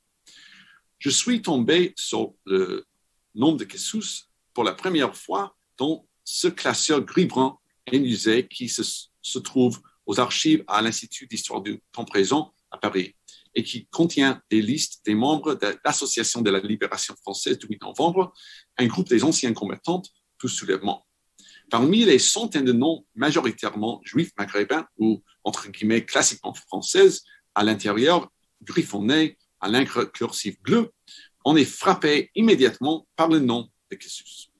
C'est en partie parce que, dans leur traitement limité du soulèvement, les historiens ont généralement supposé que les musulmans n'ont joué aucun rôle. Dans son livre, par exemple, sur la vie politique à Alger pendant la guerre, le neveu de José Aboulker, Yves-Maxime Danon, affirme que les inquiétudes suscitées par l'impact de la propagande de l'Axe vers les musulmans ont rendu les résistants en Algérie réticents à recruter les musulmans. En réalité, Kessous était une figure importante de la politique musulmane algérienne dont la présence parmi les résistants du 8 novembre n'était pas une mince affaire. Alors, comment expliquer sa participation et son obscurité? Le nom de Kessous, enterré dans un registre pendant beaucoup d'années, pourrait-il suggérer que le soulèvement d'Alger faisait partie d'une histoire non seulement juive, mais aussi musulmane? Né en 1903 dans la ville côtière du nord-est de Kroyo, dans la région de Constantine, Mohamed Abdelaziz Kessous est issu d'une famille qui a été parmi les premières à bénéficier des réformes d'éducation de la fin du 19e siècle en Algérie. Ces réformes cherchaient à créer un cadre des musulmans éduqués en langue et culture française. Son père, Zidane Kessous, la plus jeune de 4 frères, s'est d'abord devenu interprète et puis caïd, haut fonctionnaire de la ville de Jemma. Comme ses frères, Zidane a légué à son fils une petite bibliothèque personnelle composée d'encyclopédies, de revues et de livres en français et en arabe. Au niveau plus intangible, Mohamed Kessous a reçu de son père une appréciation des deux cultures, l'expérience assez rare d'un musulman instruit dans la société algérienne avec des occasions d'ascension sociale et les aspirations à l'égalité civique. Mohamed a commencé ses études secondaires à Fekville, où il d'abord fait la connaissance de son futur collaborateur et ami Ferhat Abbas. En 1918, Kessous reçoit une bourse qui lui permet d'aller étudier en France. Après avoir terminé son lycée à Arles, il entame des études de droit à Alger avant de terminer sa licence à Paris. Dans les années 1930, il s'était profondément engagé dans le journalisme et la politique réformiste, rejoignant le Parti socialiste en 1931 et participant à l'établissement de l'Entente franco-musulmane où il a retrouvé Ferhat Abbas et travaillé avec Mohamed Salah Benjeloul. Après, il passe à un nouveau journal, L'Oran républicain. À partir de 1936, après l'élection de la coalition de gauche antifasciste du Front populaire, Kessous était de plus en plus actif en tant que défenseur libéral de la réforme égalitaire et de l'intégration musulmane. Il est également devenu un militant majeur de la coopération judéo-musulmane. Au cours de cette période, les tensions entre musulmans et juifs ont persisté. Cependant, alors qu'il cherchait à répondre à la montée du fascisme et de l'antisémitisme et à un sentiment de crise politique en Algérie, un nombre important de musulmans et de juifs hautement éduqués et politisés ont perçu un moment de réalignement politique plein d'espoir, dans lequel les causes des deux groupes étaient liées. L'atmosphère a été renforcée par le rôle central de Léon Blum, un fier juif qui dirigeait le Parti socialiste, venait de devenir Premier ministre avec l'élection du Front populaire et a prêté son nom au soi-disant projet Blum-Violette, un projet de la loi de réforme modeste mais important pour les musulmans algériens. Quelques jours après la victoire du Front populaire, lors d'une réunion de célébration à Paris de la Ligue de défense des musulmans d'Algérie, Kessous a déclaré, citation, « Notre jeunesse s'est mise en rapport avec la jeunesse juive en vue d'actions communes contre toute manœuvre de division et j'ai gardé l'impression réconfortante qu'une véritable communion était sur le point de se réaliser. » Fin de citation. Dans les réunions du Comité juif algérien d'études sociales, le CJAES, fondé en 1915 pour lutter contre l'antisémitisme et relancé en 1936, la question indigène, soi-disant, devient un sujet fréquent de discussion. Les orateurs invoquaient leurs préoccupations concernant les droits politiques des Juifs et leur relation avec, entre guillemets, leurs frères musulmans. Henri Aboulker ayant aidé à fonder l'organisation en 1915 a joué un rôle clé dans sa renaissance. La Ligue internationale contre l'antisémitisme, la LICA, a été aussi importante. Fondée en France métropolitaine en 1928, depuis les émeutes de Constantine en 1934, la LICA était devenue une présence majeure en Afrique du Nord et mettant l'accent sur la construction d'une entente judéo-musulmane pour combattre l'ennemi commun de l'extrême droite. Parmi les musulmans les plus actifs de l'organisation se trouvait Kessous, qui en 1937 devient vice-présidente de la section d'Oran de la Ligue. Kessous a fréquemment pris la parole lors de réunions contre le racisme, arguant de la nature inséparable du racisme colonial et de l'antisémitisme et insistant sur le fait que les écritures et l'histoire islamique interdisaient la persécution des Juifs. En comprenant les contextes dans lesquels Kessous a développé en tant que journaliste et militant, on peut commencer à décrypter le sens de sa présence dans l'insurrection. On sait peu de choses sur l'activité de guerre de Kessous jusqu'en 1943. Après avoir quitté Oran républicain et le Parti socialiste en 1940, il retourne dans sa maison familiale à Jemap et se rend finalement à Alger où il renoue avec Ferhat Abbas. S'il n'a laissé aucune trace de son cheminement dans le mouvement clandestin, ni de la nature de sa participation, on voit que ses cercles politiques et professionnels des années précédentes lui auraient offert de multiples occasions de rejoindre l'insurrection. Henri Aboulker et beaucoup de ses proches avaient été des compagnons de route de Kessous dans la lutte contre le racisme et pour l'entente judéo-musulmane. De nombreux anciens militants de la LICA ont également rejoint l'insurrection. En outre, Paul Schmitt et Michel Rouzet, proches collaborateurs de Kessous à Oran républicain et d'orientation politique libérale similaire, se sont impliqués en 1942 dans le travail de renseignement de la résistance dans la préparation de l'opération Torch. Les motivations de Kessous pour rejoindre la clandestinité étaient vraisemblablement multiformes. Elle comprenait ses relations avec un certain nombre de résistants, son engagement de longue date dans la lutte contre le fascisme et l'antisémitisme, et peut-être la prévoyance d'apprécier comment le débarquement allié ouvrirait une nouvelle ère politique pour les musulmans en Algérie. En effet, après les déceptions des efforts de réforme infructueux du Front populaire et la réticence du régime de Vichy à améliorer le statut des musulmans, des assimilationnistes de longue date comme Ferhat Abbas et Mohamed Salah Benjelloul repensent fondamentalement leur position. Dans leur réévaluation et leurs aspirations, les dirigeants comme Abbas, Benjelloul et Kessous ont vu leur sort une fois de plus liée à celui des Juifs. Et le sentiment serait réciproque. Quelques semaines après le débarquement américain réussi, alors qu'il devenait clair que le rétablissement des droits juifs, ne serait pas immédiate, des dirigeants juifs ont commencé à chercher des alliés musulmans pour leur cause. Le 25 novembre 1942, les leaders communautaires de longue date et militantes antiracistes Marcel Lufrani et Elie Gozlan ont écrit une lettre à leur collègue Ahmed Boumendiel, avocate et proche confidente de Ferhat Abbas, s'enquérant ses opinions musulmanes actuelles sur les Juifs et de la question du rétablissement du décret Crémieux. Dans sa réponse, 4 jours plus tard, Boumendiel a affirmé que le gouvernement de Vichy avait commis une erreur dramatique s'il pensait que des mesures antisémites attireraient les faveurs des musulmans. Il explique, citation, « La plupart d'entre les racistes coloniaux ont cru que les musulmans se réjouiraient de l'abrogation du décret Crémieux, alors que ceux-ci ont pu simplement se rendre compte qu'une citoyenneté qu'on retirait après 70 ans d'exercice était discutable par ceux-là même qu'il l'avait octroyé. » Fin de citation. Bientôt, un banquet judéo-musulman a été organisé. Il a eu lieu le 13 décembre, lorsque les dirigeants des deux communautés se sont réunis pour un dîner et une discussion qui ont duré 7 heures. L'atmosphère est devenue plus conflictuelle.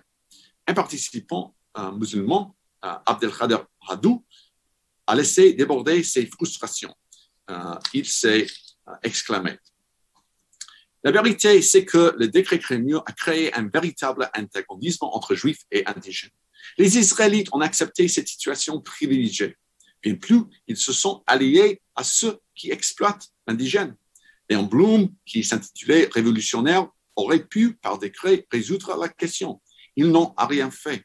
Aujourd'hui, si vous voulez que nous marchions main dans la main, il faut que vous fassiez amende honorable et reconnaître vos erreurs passées.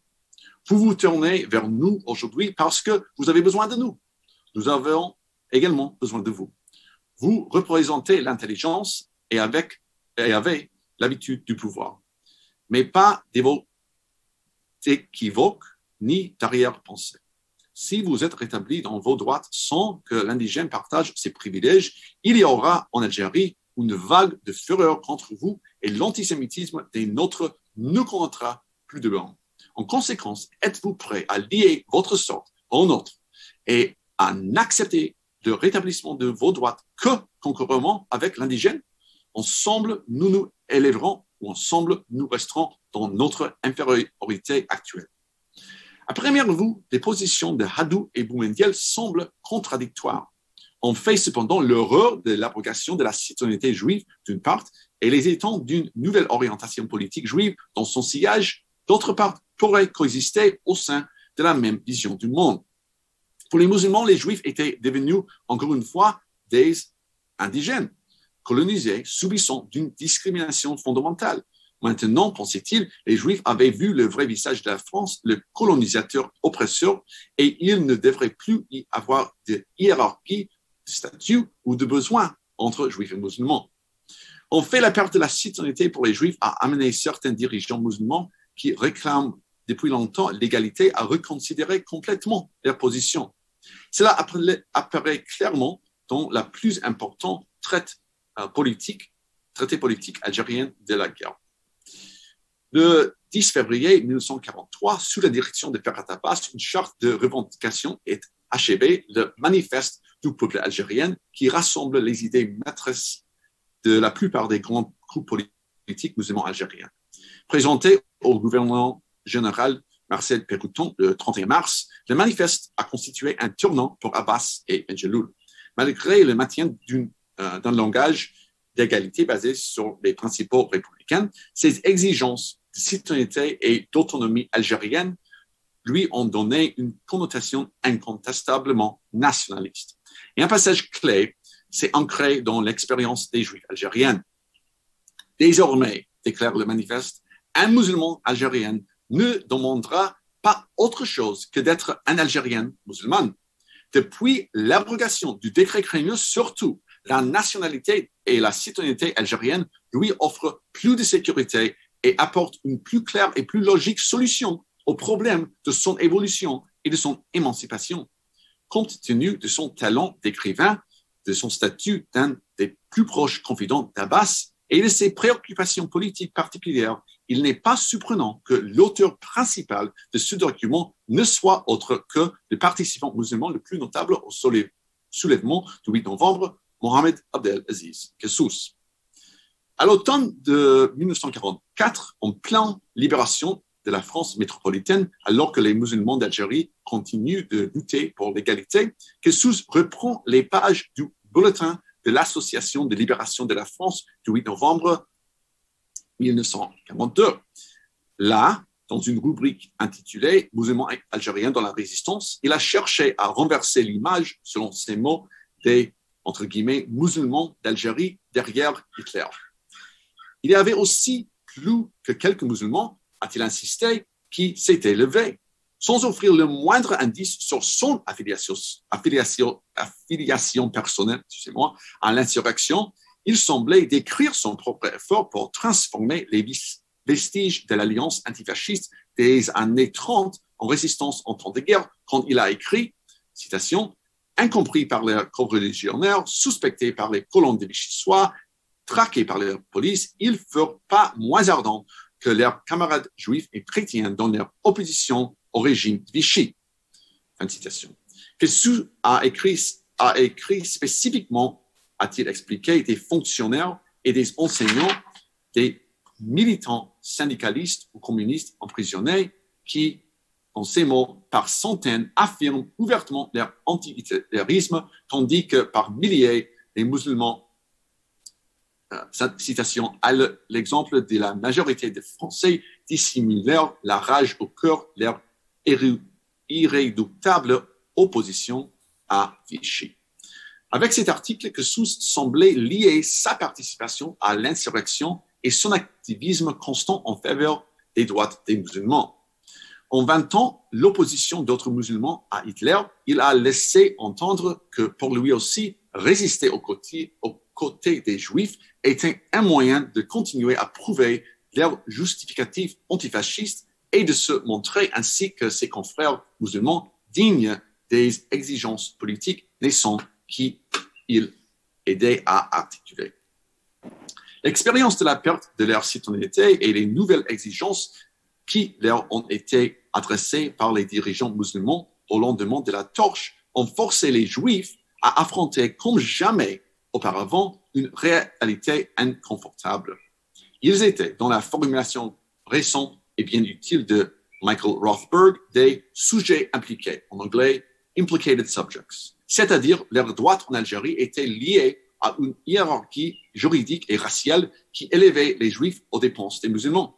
Au cours de la même période où les Juifs d'Algérie sont devenus de plus en plus acculturés à la France, les musulmans ont été à plusieurs reprises privés d'un statut égal par les autorités coloniales et fréquemment dépouillés de leur dignité par les membres de la population des colons. Ainsi, alors même que les Juifs d'Algérie étaient victimes de l'extension de l'Holocauste en Afrique du Nord, en cherchant à surmonter ce statut, on leur rappelait constamment que le statut qu'ils réclament était l'un du privilège aux dépenses de leurs concitoyens musulmans. Au cours de la même période, alors que les Juifs continuaient de plaider pour le rétablissement de leur citoyenneté, ils ont débattu du type de position qu'ils devraient adopter sur les droits des musulmans. Fréquemment, les personnes les plus impliquées dans ces discussions étaient des vétérans eux-mêmes de l'insurrection du 8 novembre. Quelques semaines après le débarquement, le comité juif algérien d'études sociales, le CJAES, était reconstitué et Henri Aboulker était à sa tête. Lors de sa première réunion du 27 novembre 1942, Marcel Lufrani et Élie Gozlan ont fait valoir que, citation, « Pendant 2 ans, les musulmans d'Algérie ont résisté à toutes les campagnes d'excitation tendaient à les dresser contre les Juifs. » Citation. Or, pensait-il, les Juifs ne pouvaient pas embrasser un type de division parallèle. À cet égard, ont-ils déclaré, la revendication purement juive des droits politiques serait une faute à ne pas commettre. D'autres participants, en revanche, ont préconisé simplement à revenir au statu quo intérieur. Par la suite, lors du banquet judéo-musulman mentionné précédemment, Lufrani et Gozlan ont répondu aux paroles fermes de certains locuteurs musulmans en promettant qu'ils n'accepteraient jamais une restauration de droits ou de privilèges qui ne s'appliquerait pas également aux musulmans. En revanche, Henri Aboulker a déclaré qu'il n'y a rien préjudiciable à l'indigène dans le fait pour les Juifs recouvrer leurs anciennes droits. Lorsqu'un locuteur musulman a évoqué la perspective d'un État algérien indépendant, Aboulker et d'autres ont insisté sur le fait que le principe de la souveraineté française ne saurait être mis en doute. Des discussions et des correspondances passionnées entre musulmans et juifs autour de ces questions et au sein de chaque communauté se sont poursuivies pendant quelques mois. Un comité judéo-arabe de dirigeants et de communautés a été formé et de décembre 1942 à mars 1943, lors de au moins 6 réunions, des personnalités clés des 2 groupes ont cherché à forger des stratégies et des ententes pour la coopération politique. En fin de compte, la position plus prudente d'Aboulker l'a emporté parmi les Juifs. Les Juifs doivent d'abord garantir leurs propres droits, puis défendre les musulmans. Les efforts des Juifs et des musulmans pour lutter pour leurs droits et s'engager les l'un les autres ne sont pas passés inaperçus par le gouvernement français en Algérie ou les dirigeants de la France libre. En effet, les observateurs de l'État de la France libre ont consacré une énergie considérable, voire obsessionnelle, à évaluer les bonnes mesures à prendre vis-à-vis du statut juif et musulman. En effet, c'est frappant que ces partis aussi considéraient les 2 problèmes comme indissociables.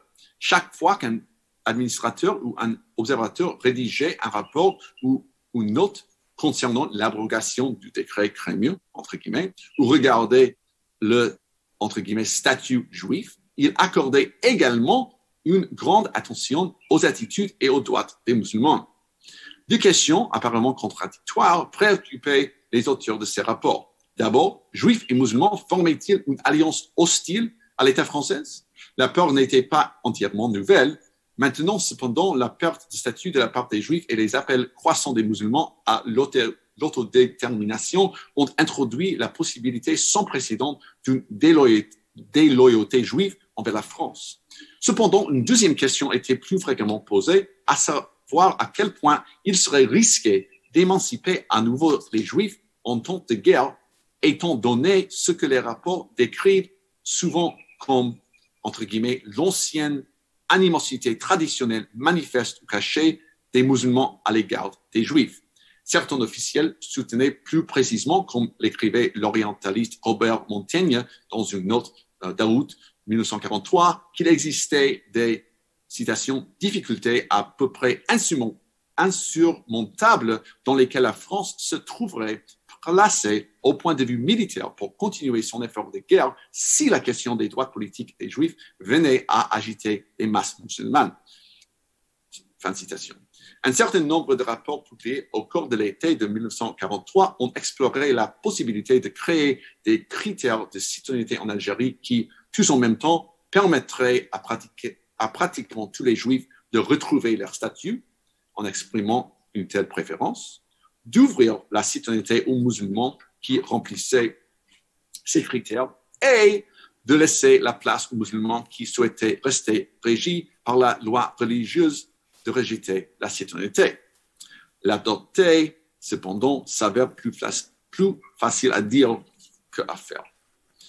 Pour conclure, les alliances judéo-musulmanes du Front populaire, en passant par le soulèvement du 8 novembre 1942 et les remous politiques qui sont suivirent, les figures de Mohamed Abdelaziz Kessous et Henri Aboulker comme ce que on dit en français le fil rouge, reliant un ensemble apparemment disparate de groupes et de mouvements sociaux et politiques. Malgré leur nature imbriquée, cependant, les chemins des musulmans et des juifs étaient, à l'automne de 1943, de plus en plus clairement divergents. En effet, les juifs d'Algérie ont dans l'ensemble compris la période précédente et suivant le 8 novembre en termes de l'émancipation, le cadre politique central de l'histoire juive moderne. Leur droite avait été acquis en 1870, menacé en 1871, spolié en 1940, et maintenant ils cherchaient à les restituer. Ils savaient bien que cela n'était pas sans rappeler le sort politique inégal avec des droites acquis et en recul pour les Juifs en France proprement dite et à travers l'Europe, à travers les temps modernes. De la même manière, les musulmans, même ceux comme Abbas et Kessous qui avaient longtemps défendu l'intégration francophone, étaient désormais davantage concentrés sur une cause et une maître-récit différente, l'autodétermination des peuples subalternes. Leur insistance pour que les Juifs réclament une position d'indigène en Algérie n'avait pas à voir simplement avec la loyauté ou l'alliance intéressée, mais plutôt avec une question de savoir où résidait la justice et quelle devrait être la demande ultime. À leurs yeux, le peuple colonisé, en tant que collectif, avait le droit de revendiquer que ce soit l'égalité ou l'indépendance, et ils espéraient que les Juifs y donneraient leur soutien plutôt que continuer avec la prétention d'être européens. Bientôt, le gouvernement français commencerait à résoudre leurs débats par sa propre action, accordant à nouveau aux Juifs la citoyenneté française, tout en faisant attendre les musulmans plus longtemps pour des réformes majeures. Mais je dirais que cette tension fondamentale entre l'émancipation civique et l'autodétermination subalterne a perduré, et que non seulement en Algérie, mais bien au-delà, ce clivage reste essentiel pour une appréhension de la place particulière des Juifs dans l'histoire coloniale. Merci. Merci.